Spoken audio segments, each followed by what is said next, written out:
Cordial saludo a todos. Vamos a dar inicio a esta nueva etapa en el proceso de aprendizaje, dadas las circunstancias y las disposiciones gubernamentales y distritales por todo este tema de la pandemia. Acudimos a este método de la virtualidad para continuar desarrollando nuestro contenido programático en nuestra asignatura Teoría General de la Prueba. Como es costumbre, saben ustedes que la presentación de las diapositivas les queda a disposición y por este método de la misma manera va a ser. De tal manera que vamos a seguir desarrollando, vamos a dar continuidad a nuestro capítulo sexto, que era donde veníamos, y iremos acondicionando las actividades académicas a que haya lugar bajo el esquema de la plataforma montada por la universidad mediante el desarrollo de esas actividades programadas en las aulas virtuales. A medida que se vayan presentando, vamos a ir comunicándonos para determinar qué tipo de actividades son, cómo las vamos a desarrollar, el tiempo que tienen, el valor que se les va a dar. Entonces procedemos a seguir adelante con nuestra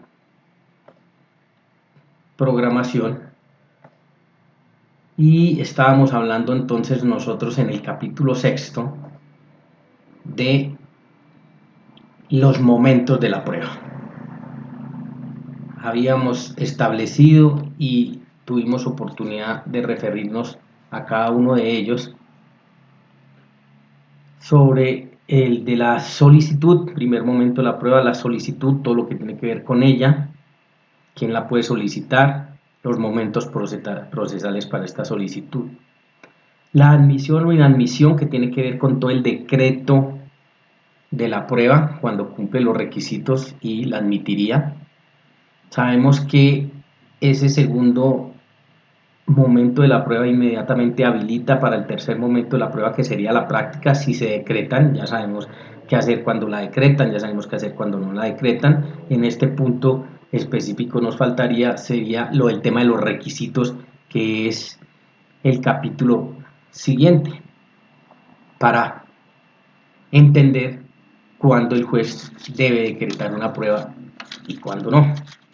Y repetimos que se puede hacer uno como sujeto procesal en torno a esa actitud del juez. Posteriormente viene la práctica de la prueba, momento, decíamos, sublime para nosotros como abogados, en su escenario natural, que será en la audiencia, y terminamos con el cuarto momento de la prueba, que es la valoración, ese ejercicio cognitivo que hace el juez para efectivamente determinar, a través del valor que le llegue a dar a cada uno de los medios de prueba que decretó y se practicaron en el proceso, con el fin de obtener la íntima convicción y plasmarla o reflejarla en lo que se llama el fallo o la sentencia. Esta es otra clasificación. Les advertí y les dije que la primera es la que a mí más me gusta, pero digamos que hay otras clasificaciones y esta tiene un sesgo más orientado hacia el tema penal. De igual manera, si ustedes hacen el parangón con las 4 etapas de la prueba que vimos en nuestra última sesión presencial, pues guardan una estrecha similitud. Simplemente digamos que a veces los nombres se disponen de una o de otra manera o bajo otra disposición solo en cuanto al nombre, pero su quehacer en el momento de la prueba o respecto al momento de la prueba pues es el mismo. Esta clasificación arranca con una primera fase de producción u obtención de la prueba. Por eso decimos que tiene un sesgo más hacia lo penal. ¿qué tenemos dentro? ¿Qué pasos hay dentro de esta fase de producción u obtención de la prueba? El primero, una averiguación o investigación. El segundo, un aseguramiento. Ya habíamos hablado de él. ¿Qué requisitos tenemos para el aseguramiento de la prueba? Primero, que la prueba que se quiere asegurar sea pertinente, útil y posible en el momento de procesión de la proposición del aseguramiento, que se pueda materializar. Segundo, que la medida que se pretende para el aseguramiento sea adecuada y se pueda llevar a cabo para la protección de la prueba sin causar perjuicios graves a personas implicadas o a terceros. Claro, no quiere decir que como en Colombia está, como ustedes ya lo saben, autorizada la posibilidad de asegurar una prueba para poderla llevar a un proceso futuro o a una actuación futura, ello se puede hacer de cualquier manera y sobre todo pueda conculcar derechos o causar perjuicios a otras personas implicadas o no, o a terceros. Por lo tanto, hay que salvaguardar pues ese aspecto también. Y el tercer elemento entre ese aseguramiento es que existan las razones para temer que la práctica de la prueba pueda resultar imposible si no se adoptan las medidas de seguridad. Esa es la razón que nosotros le tenemos que llevar al juez y tenemos que indicarle que necesitamos asegurar la prueba, porque si en este momento y bajo estas circunstancias, cuando se presente, no aseguramos la prueba, muy probablemente a futuro se va a deteriorar. Entonces el juez tiene que valorar y determinar si efectivamente hay un temor fundado, que si la práctica de esa prueba no se hace bajo estas circunstancias y en este momento, esa medida de seguridad toca tomarla en el acto porque después puede ser tarde. El tercer paso dentro de esa fase de producción u obtención de la prueba es la proposición o presentación. Ya hemos hecho la investigación, ya la tenemos asegurada si es del caso y vamos a presentarla. El cuarto paso ya es el de la admisión y ordenación. Admisión, todo lo que tiene que ver con el parangón de decreto, pero sabemos que este paso de la admisión no es camisa de fuerza para el juez y no es por el hecho simplemente de solicitarla que él no la va a admitir. Ya sabemos que él tendrá que hacer la valoración respectiva de los requisitos y la admite. Admitida, pues la ordena. Que si hablamos de ordenación aquí en otros esquemas como puede ser el penal, sabemos que en civil y sus afines sería su decreto. El quinto paso sería la recepción y prácticas. Recepción a la prueba y vamos a su práctica. Una segunda fase que sería de asunción por el juez. Entonces miren que la primera fase se compone de estos 5 pasos, que es la fase de producción o obtención de la prueba. Y una segunda fase que es la fase de asunción por el juez. De esto nosotros ya hablamos y este es el ejercicio cognitivo que hace el juez respecto a los medios de prueba que tiene, dando paso a la materialización, que sería la tercera fase, que es la de su valoración o apreciación por el juez. También ya es sabido por nosotros que quien valora, quien aprecia la prueba única y exclusivamente puede ser el juez. Es indispensable que el juez, para adoptar su decisión frente a una prueba, se considere convencido por ella. Sí, nosotros sabemos que él tiene que tener la convicción íntima. Por eso, el paso previo a adoptar su decisión, o en otras palabras, para poder adoptar su decisión, tiene que estar convencido por ella. Y en aras de los principios que nosotros vimos que atañen a los esquemas penales, sabemos que la duda razonable debe estar completamente despejada, porque si no, aplicaría el principio del indubio pro reo. Entonces, que la duda razonable esté completamente despejada para el juez, porque sabemos que en materia penal, si llega a existir duda respecto a la actuación, el juez tendrá que dar aplicación al principio del indubio pro reo.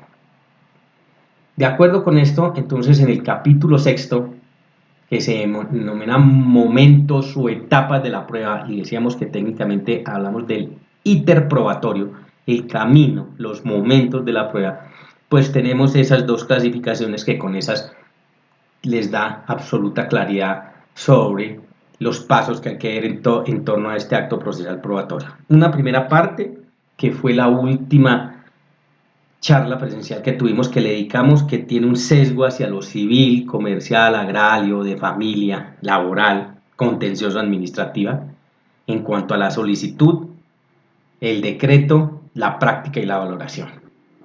Y un segundo esquema, que es hoy el que hemos visto, con un sesgo hacia lo penal, en 3 fases, pero que si ustedes miran con cuidado, pues tienen una similitud estrecha con el quehacer civil. Damos paso entonces al capítulo 7, que nos habla los requisitos del acto probatorio. Entonces nosotros nos ubicamos en ese segundo momento de la prueba, que es una vez superado o habiendo cumplido con la solicitud, vamos a evaluar, el juez como primera medida va a evaluar si ese acto probatorio cumple o no con los requisitos, porque esto es lo que determina efectivamente que él decrete, o sea, admita la prueba o no la admita.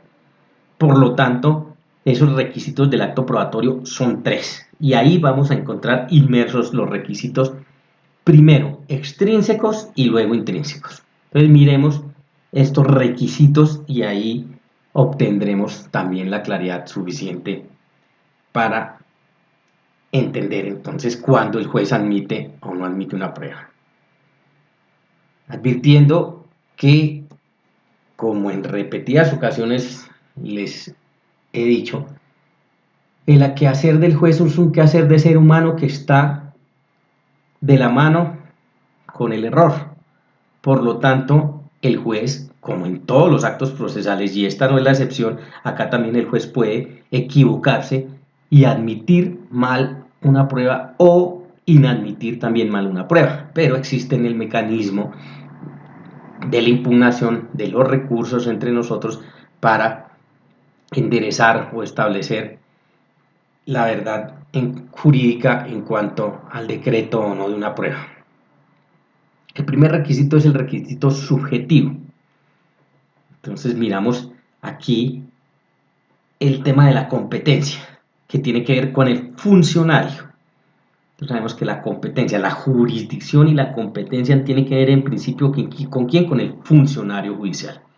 Por eso sabemos que en las primeras de cambio en todo proceso el juez determina la jurisdicción y la competencia, y ya conocen ustedes todos los mecanismos para que eso se pueda establecer. La parte simplemente acude a la vía jurisdiccional, hace el primer ejercicio en torno a jurisdicción y competencia, pero saben ustedes que el juez es el que, conocedor de este ejercicio, dispone si está bien ubicada en la jurisdicción y si él es el competente para conocer.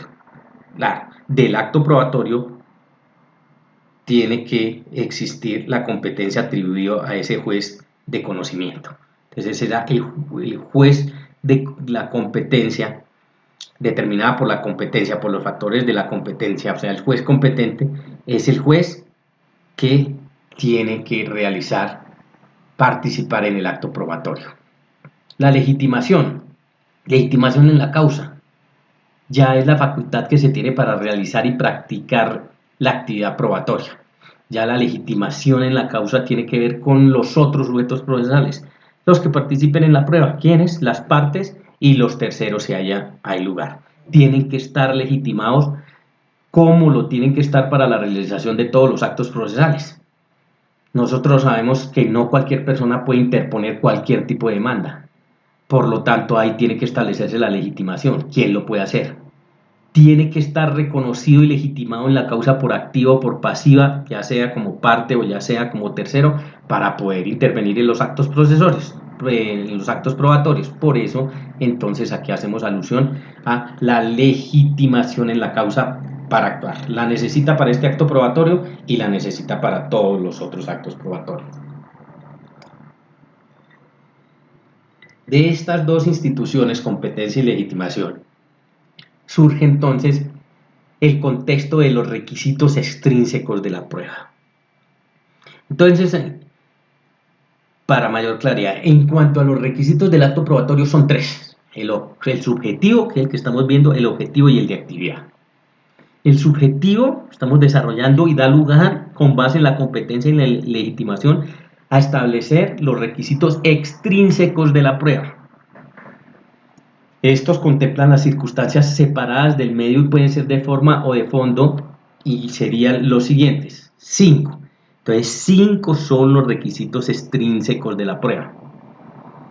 El primero, la oportunidad procesal o ausencia de preclusión. Términos. Tenemos que hacerlo dentro de los términos. Hay una oportunidad procesal para proponer estos actos probatorios y hay que hacerlo en esas oportunidades procesales. El segundo son las formalidades procesales. Aquellas formas que encontramos en nosotros o están dispuestas en las normas de procedimiento civil, agrario, comercial o de familia, que exigen que debe hacerse de esa manera. Hay que cumplirlas. Tercero, la competencia del juez o comisionado. Ya hablábamos de ella. La competencia del juez tiene que estar revalidada, que él es competente para conocer. Y aquí el O, este O es copulativo, o el comisionado, porque aquí tendríamos que retrotraernos a la figura de la comisión, y sabemos que para la práctica de pruebas el legislador, en algunos casos expresos muy especiales, dice que esa diligencia el juez de conocimiento la puede comisionar. Entonces, ¿a qué se refiere aquí? Pues que el comisionado o a quien se comisione también tiene que ser competente bajo esas reglas de la triada, que les invito a que la vuelvan a mirar, de la figura de la comisión, ¿no? Un juez comitente, un despacho comisorio que se constituye en la orden, y un juez comisionado quien debe cumplir la orden. Entonces, claro, ese comisionado también tiene que gozar de competencia. El cuarto requisito extrínseco es el de la legitimación y postulación para la prueba de las partes o terceros, en caso, ejemplo, de incidentes, y la legitimación del juez que decreta la prueba de oficio. El primer escenario es el que tiene que ver estrictamente con la legitimación. Lo decíamos, de las partes o de los terceros tienen que estar legitimados para actuar en todos los actos procesales, y los actos procesales probatorios no son la excepción. Sobre la legitimación del juez que decreta la prueba de oficio, pues es todo lo que tiene que ver realmente con competencia. Lo técnico ahí para hablar del juez o hablar del juez es la competencia. Y el quinto, la capacidad general del juez, su comisionado de los órganos de la prueba y la ausencia de impedimentos legales. Que no exista dentro del ejercicio de quien puede practicar la prueba, llámese juez competente, llámese comisionado, llámese los órganos que pueden intervenir en la prueba como en materia penal, que estén o gocen de esa capacidad y que no tengan ningún impedimento legal para poderla producir. Entonces, estos verificados los 5 requisitos extrínsecos de la prueba. El segundo es el elemento objetivo, el requisito objetivo. Primero, el subjetivo mira al sujeto y determina los requisitos extrínsecos de la prueba. El objetivo mira el quehacer del proceso, el objeto del proceso. Y son llamados los elementos intrínsecos de los medios de prueba. Por eso decimos que a partir de este elemento objetivo encontramos los requisitos intrínsecos. Entonces hay requisitos extrínsecos, que son 5, y hay requisitos intrínsecos, que también son 5. Los requisitos extrínsecos nacen del elemento subjetivo, o tienen que ver con el elemento subjetivo, mientras que los intrínsecos tienen que ver con el objetivo, y lo decíamos, también son 5. El primero, la conducencia, que el medio de prueba sea conducente. ¿A qué se refiere esto? A que es un asunto de derecho. Tiene que estar determinado por la ley, tanto sustantiva como adjetiva. Entonces lo encontramos como sustento en los códigos sustantivos y en la norma procesal de la rama del derecho que sea. que el medio propuesto sea adecuado para demostrar los hechos. Por eso nosotros vemos que esto, siendo un asunto de derechos, se dice, tiene que ser la prueba, el medio de prueba tiene que ser conducente. Entonces, un ejemplo, en la compraventa de inmuebles, es la exhibición del documento, o sea, la escritura pública, que es el título, debe estar debidamente registrada, que constituye en el modo. No sería conducente otro medio de prueba como la confesión o el testimonio. Entonces, como es un asunto de derecho que está determinado en la ley sustantiva y adjetiva, en Colombia exige para la compraventa de bienes inmuebles la exhibición del documento, que es la escritura pública debidamente registrada.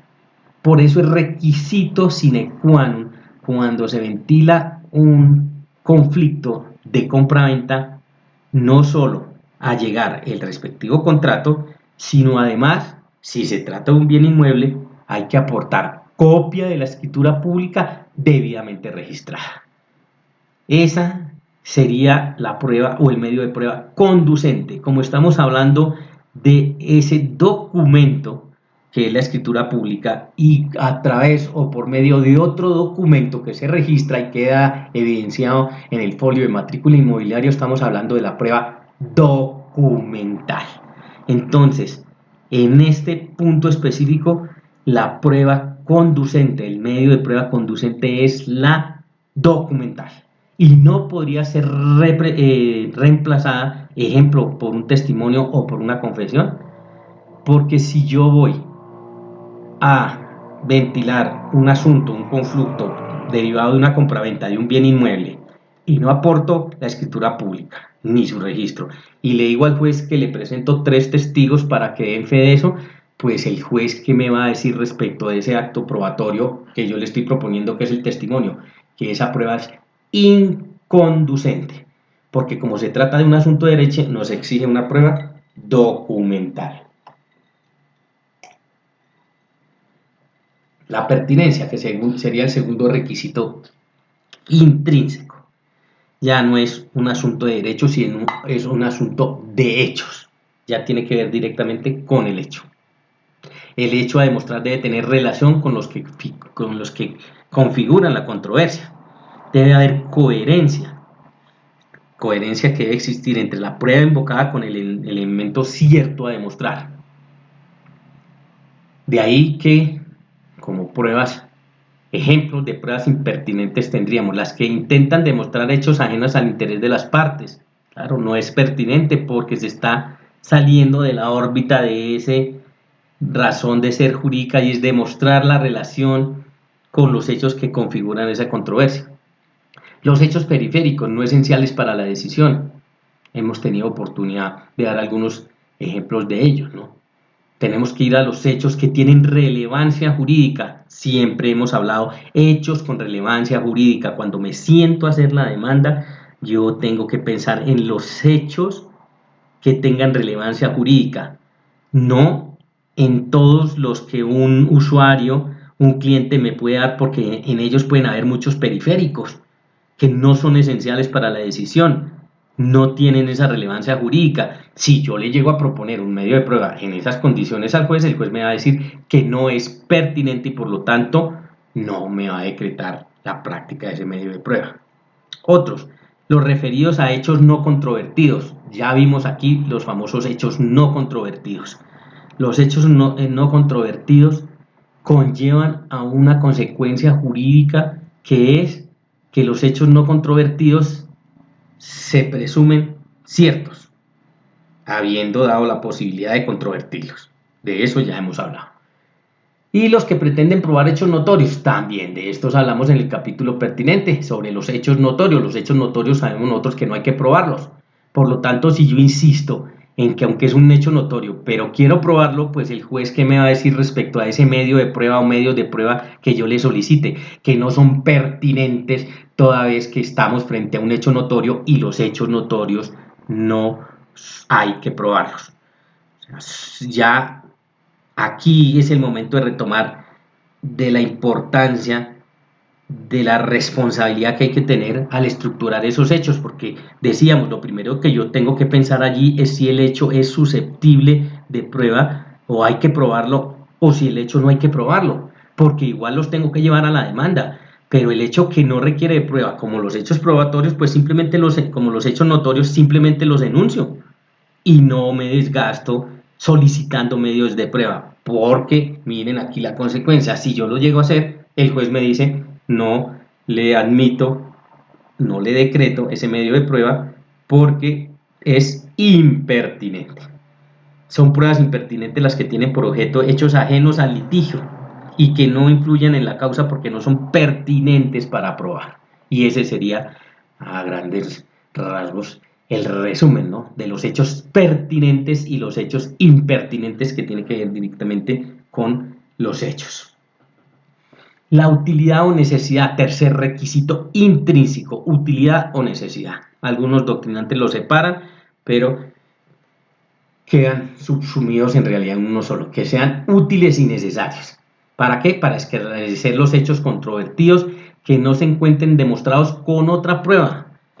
Claro, tiene toda la lógica que si ya hay otros medios de prueba que apuntan a demostrar ese hecho, pues si no se encuentran demostrados con otra prueba, no son necesarios, no son útiles, porque si yo ya le logro probar con uno o varios medios de prueba, pues todos los otros que lleguen allí a presentarse, pues no tendrían esa utilidad o no serían necesarios. De ahí que el juez entonces puede decir que no decreta esa prueba porque no es útil o necesaria. Ya hay otros medios de prueba que pueden o con los cuales se puede llegar a demostrar el hecho o el hecho ya está demostrado. Para Davis Echandía, para el doctor Hernando Davis Echandía, la prueba debe ser útil desde el punto de vista procesal, es decir, que debe prestar algún servicio, debe tener algún sentido llevarla allá y ser necesario o por lo menos conveniente para ayudar a obtener la convicción del juez. Y encaja perfectamente entre o para la explicación de este requisito de utilidad o necesidad. Que sean lícitas, cuarto requisito intrínseco, lícitas, no debe vulnerar derechos constitucionales fundamentales. ¿Por qué? Parte final del artículo 29 de la Constitución Nacional, que sabemos que el efecto de aportar una prueba en esas condiciones, o sea, las ilícitas, que produce la expulsión del proceso. Ese es el efecto que debe producir. Si no, y se trabaja sobre esa prueba de carácter ilícita, sabemos que genera nulidad de pleno derecho. Entonces la prueba tiene que ser lícita. Y el último requisito intrínseco es que sea posible, o sea, que sea factible de realizarse y practicable. Puede que el medio de prueba cumpla con los otros requisitos, pero si no es posible, no se puede materializar, el juez no podría llegar a aprobarlo, por lo tanto, ese esquema de la posibilidad, el juez lo tiene que evaluar. De tal manera que los requisitos intrínsecos de la prueba, que decimos que son 5, serían el de la conducencia, el de la pertinencia, el de la utilidad o necesidad, que sea lícita y que sea posible. Por eso en el argot popular encuentran ustedes que de corrido dicen la prueba tiene que ser conducente, pertinente, útil, lícita y posible. Y es cierto, se está refiriendo a qué, y ustedes ya lo saben, desde hoy lo aprendieron y para siempre. Son los requisitos intrínsecos de la prueba que tienen que ver con el factor objetivo. Además, debo considerar también y tener en cuenta los 5 requisitos que estriban con el tema de capacidad y legitimación y tienen que ver con el elemento subjetivo de los requisitos de la prueba, que también son 5. Por lo tanto, hasta aquí tenemos que contar para que un juez me decrete una prueba que yo tengo que pasar el checklist de los 10 requisitos, 5 extrínsecos y 5 intrínsecos. Y son al unísono, se tienen que dar todos.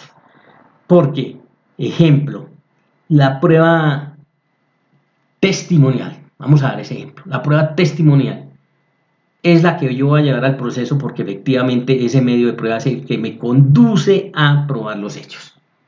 Paso el barrido, cumple con todo el tema de legitimación y todo el tema de capacidad, o sea, cumple con los 5 requisitos extrínsecos. Y voy a los 5 requisitos intrínsecos. Barro es de la conducencia y efectivamente está determinado porque está así en la norma procesal sustantiva y adjetiva que el testimonio es el medio de prueba conducente para probar esos hechos.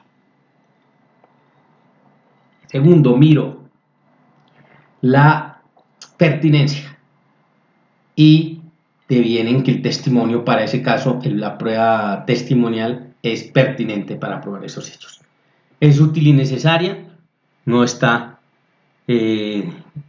encuentra demostrada con otros medios de prueba, por lo tanto, cumple ese requisito. Es lícita, porque el testimonio como medio de prueba para ese asunto que voy a tratar está dentro del marco de lo lícito, pero resulta que no es posible, porque el testigo, ejemplo, perdió su capacidad cognoscitiva, tiene una incapacidad de carácter absoluta, mental absoluta, y miren que ese medio de prueba me cumple los 9 requisitos, pero no es posible adelantarla, por lo tanto el juez me la decreta. No, ese ejemplo es muy diciente para que ustedes entiendan que son los 10 requisitos, por eso les hablo de un checklist. Hay que cumplir con los 5 extrínsecos y con los 5 intrínsecos. Los 10 al unísono se tienen que dar con uno o varios de ellos que fallen, hay lugar a que me inadmitan la prueba. Y el tercer evento son los requisitos de actividad: lugar, tiempo y modo. El lugar, el sitio donde debe desarrollarse la actividad probatoria, claro, se establecerá dependiendo de las circunstancias. Por ejemplo, la inspección judicial en tratándose de bienes inmuebles tendrá que ser in situ, se refiere al lugar. El tiempo, la oportunidad en que se surta, dispuesto por ese juez en el respectivo auto para su prueba. Y la proposición, que tiene que ver, si estamos en primera instancia, ya sabemos, con la demanda, demandante, con la contestación de la demanda, el demandado, o vía incidental, si se promueve el incidente, que hay una etapa también para solicitar la prueba, en la primera etapa del incidente. Si estamos en la segunda instancia, hay que tener cuidado porque los medios de prueba pueden aparecer medios nuevos de prueba. ¿Cuándo? Cuando haya hechos nuevos, cuando haya común acuerdo entre las partes o cuando existan documentos que por la razón que sea no se pudieron aportar en la primera instancia. Entonces, en segunda instancia, ahí sería el momento de su proposición. Y el momento del decreto, del cual ya hablamos en el capítulo anterior de momentos de la prueba, una vez trabada la litis más precluido el término del traslado, ¿sí? Vamos a ver si entonces se decreta o no se decreta la prueba y es todo el ejercicio de admisión o inadmisión de la prueba. La práctica, pues en actuaciones orales o escritas, dependiendo, y así se verificará. Sabemos que en la oralidad el escenario natural para la práctica de pruebas es en las audiencias y estamos ante una actuación oral, y el otro es el rigor que se utilizaba anteriormente, que era para la escrituralidad. La valoración, el momento de valoración, ya lo sabemos también ustedes, lo saben, lo conocen, al momento de proferir sentencia, es ese cuarto y último momento de la prueba. El tema de la asunción de la prueba, el tema de convicción íntima del juez y su respectiva valoración de todo el acervo probatorio. El modo, proposición, debe indicarse siempre el hecho que se pretende probar, sí, la forma de hacerlo. Claro, nosotros tenemos que decirle al juez, con este medio de prueba pretendo probar esto o estos hechos. Y el juez verifica la relevancia jurídica que efectivamente eso tiene, que son de relevancia jurídica. En cuanto al decreto, lo decíamos, generalmente por auto fijando fecha y hora, también de oficio, lo sabemos, el juez puede decretar pruebas de oficio o decretará las que le hayan solicitado las partes si cumplen con los 10 requisitos que hemos hablado. Y la práctica, ya sabemos, en el contexto del Código General del Proceso quedó determinada en audiencia, en un régimen eminentemente de oralidad, y el otro escenario puede ser, que también lo contempla el Código, las diligencias que también se hacen en un ámbito de oralidad. ¿Qué sucede si no se observan estos requisitos, los 3 requisitos que acabamos de ver? Entonces, en el primer evento habría, o primera situación que se puede presentar, la inexistencia, que se produce por omitir los requisitos. Ejemplo, no levantar el acta. Entonces ahí estaríamos frente a ese escenario. La inexistencia del acto probatorio, porque es la consecuencia de no observar los requisitos. Primera consecuencia que se puede dar, la inexistencia del acto probatorio. Segundo, la invalidez del acto probatorio. Lo será cuando no se observen las formalidades procesales de tiempo, modo y lugar y deviene en nulo. Haciendo alusión, entonces, este segundo, a los requisitos de actividad. Vean que el de inexistencia del acto probatorio, ¿con qué tiene que ver? Con los requisitos. Por lo tanto, estamos hablando del elemento subjetivo y del elemento objetivo. Requisitos extrínsecos, requisitos intrínsecos. Entonces, se omiten los requisitos, da lugar a la inexistencia del acto probatorio. La invalidez, hay lugar a ella cuando se falla en el tema del elemento de actividad, por las formalidades, no observar las formalidades de tiempo, modo y lugar, y deviene en nulo. Pero esa es una nulidad de carácter relativo,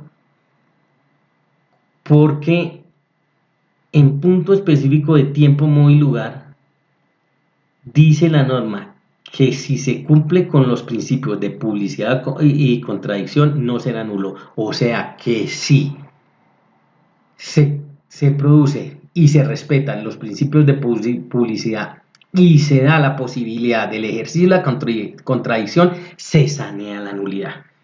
Entonces, digamos, aquí quiero llamar la atención porque esta es una nulidad relativa. ¿En cuanto a qué? En cuanto a los requisitos de actividad, que son los que tienen que ver con las formalidades procesales de tiempo, modo y lugar.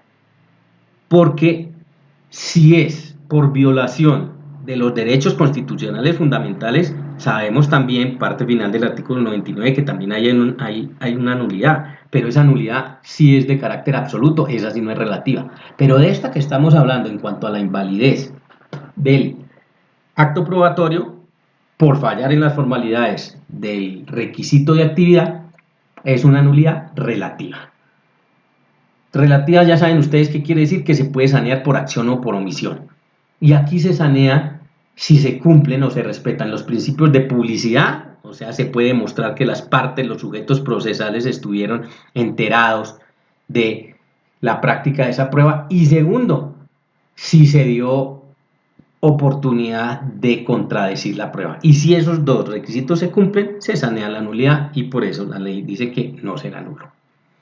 Y la tercera consecuencia sería la ineficacia del acto probatorio. Entonces son tres esas consecuencias, ¿no? O la inexistencia del acto probatorio, o la invalidez del acto probatorio, o la ineficacia del acto probatorio. La ineficacia del acto probatorio, ¿qué mira? Es cuando la prueba no produce el fin perseguido. Ejemplo, el testigo del cual no se infiere nada respecto del hecho. ¿Sí? Resulta que la prueba, el medio de prueba se solicitó, cumple con todos los requisitos, se decretó, pero es ineficaz el acto probatorio. ¿A quién? ¿Sobre quién cae esta consecuencia de la ineficacia? Sobre la parte interesada. Porque vean que si yo solicité esa prueba, la del testimonio como estamos colocando aquí en el ejemplo, y resulta que con eso no logro demostrarle el hecho, pues ¿qué sucedió con ese acto probatorio? El acto probatorio terminó en ineficaz para mí, que fui quien la solicitó y no supe darle el manejo judicial, jurisdiccional pertinente y por lo tanto deviene ineficaz. Vean que la consecuencia de ineficacia del acto procesal no tiene que ver sino con el interesado. Eso no tiene que ver en nada, digamos, para el juez en cuanto que lo perjudique, nada. Simplemente cuando llegue el momento de valorar, pues el juez va a decir que ese medio de prueba testimonial no permitió inferir nada respecto al hecho, por lo tanto, por ese medio el hecho no está probado.